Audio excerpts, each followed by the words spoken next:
শংকৰ আমাৰ শিৰোমণিয়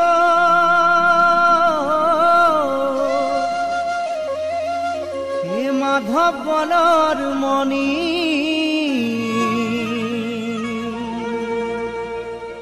দুয়োজনা গুৰুৰে বাণী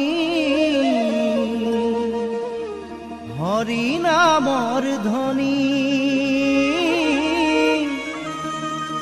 ভক্তি ৰসে বুৱাই দিলে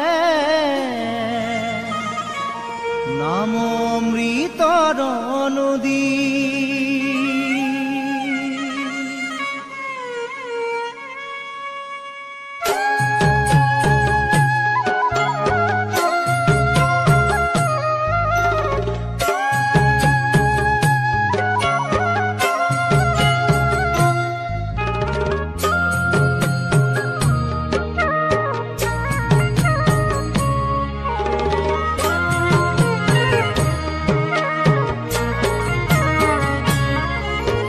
শংকৰ আমাৰ শিৰোমণিয়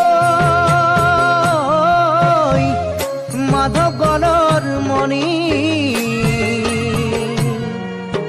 দুয়োজনা গুৰুৰে বাণী হৰি নামৰ ধ্বনি ভক্তি ৰসে বুৱাই দিলে অমৃতৰ নদী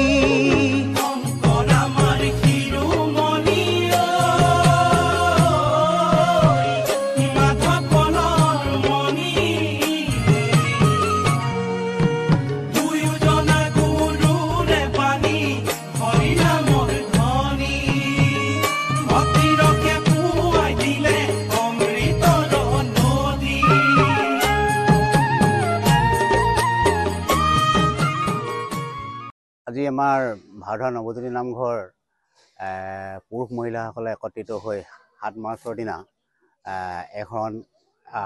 এসাচং শৰণ লৈ বগৈতলীয়া শ্ৰী শ্ৰী বগৈতলীয়া সত্ৰৰ মুদকীয়াশালৰ আমাৰ গোসাঁই গুৰু দেৱানন্দ ডাঙৰীয়াৰ ওচৰত শৰণাপন্ন হৈ আজি নাম জাননী অনুষ্ঠানটো আজি অনুষ্ঠিত হৈছে। নাম জাননী অনুষ্ঠানটো এই কাৰণে কৰা হয়, তেখেতসকলে শৰণ লৈ আমাৰ এটা পৰম্পৰাগত এটা ধৰ্মৰ যিটো মায়ামা ধৰ্মৰ এটা নীতি আছে, সেই নীতিমতে শৰণ লোৱাৰ পিছত আমাৰ তেখেতসকল চুৱা ঘৰত থকাৰ নিচিনা হয়। গতিকে তেখেতসকলৰ গোসাঁই যি তেখেতসকলৰ ভগৱানৰ যি এটা একোটাকৈ বচন দিছে, সেই বচনটো আজি ৰাইজৰ আমাৰ যিখিনি নাম ভক্তসকলক তেখেতসকলে এই আজি নাম জাননীৰ দ্বাৰাই তেখেতসকলৰ বচনখিনি প্ৰত্যেকজন নশৰণীয়ালে ভকতসকললৈ আগবঢ়াব। গতিকে সেই বচনৰ দ্বাৰাই তেখেতসকলে ভৱিষ্যতে আমাৰ মায়ামা ধৰ্মীয় সমাজৰ যি কাম কাজ বা যিখিনি আমাৰ নীতি নিয়ম যিখিনি পৰিচালনা কৰে, সেই পৰিচালনাখিনি কৰিবলৈ তেখেতসকলৰ সুবিধা হ'ব। গতিকে সেই কাৰণেই আজি আমাৰ তেখেতসকলৰ আজি নাম জাননীৰ দ্বাৰা তেখেতসকলৰ আজি সূচীও হ'ব। গতিকে তেখেতসকলে পৰৱৰ্তী আমাৰ ধৰ্মীয় যিখিনি অনুষ্ঠানত কাম কাজ কৰিবলৈ তেখেতসকলৰ সুবিধা হ'ব। আজি আমাৰ এই নাম জাননী অনুষ্ঠানলৈ আমাৰ আশে পাশে থকা যিমানখিনি জেৰাই ভৰলুৱাৰ পৰা আদি কৰি ৰজাবাৰী পুলুঙা আদি কৰি পানীতোলা নাহৰণি বেটিয়নিৰ পৰা আদি কৰি যিখিনি আমাৰ মায়ামা সমাজৰ যিখিনি আমাৰ নামঘৰ আছে, প্ৰতি নামঘৰত আমি আমাৰ নশৰণীয়াসকলে গৈ তেখেতসকলক নিমন্ত্ৰণ জনাইছে। ইতিমধ্যে আমাৰ প্ৰথম যোৰা গায়ন বায়ন পানীতোলা বৰনামঘৰ গায়ন বায়ন আহি আমাৰ নামঘৰ প্ৰৱেশ কৰিছেহি। ইতিমধ্যে আৰু বাকী আৰু গায়ন বায়ন আহিব বুলি আমি আশা কৰিছোঁ, আহিবই নিশ্চয়। গতিকে আমি আজি 15-20 যোৰামান আমাৰ গায়ন বায়ন আমি আদৰাৰ প্ৰস্তুতি আগবাঢ়ি আছোঁ। আমি যোৱা 7 তাৰিখে শৰণ লৈছিলোঁ। 45জন পুৰুষ আৰু 50গৰাকী মহিলা আছিলে। আজি আমাৰ নাম জাননী হৈছে। তাৰ পৰা কিমানখন গাঁৱৰ পৰা কিমান দূৰ গায়ন বায়ন? গায়ন বায়ন আমাৰ 25 যোৱা মতা হৈছে। এতিয়ালৈকে প্ৰথম গায়ন বায়ন আহিবলৈ আৰম্ভ হৈছে।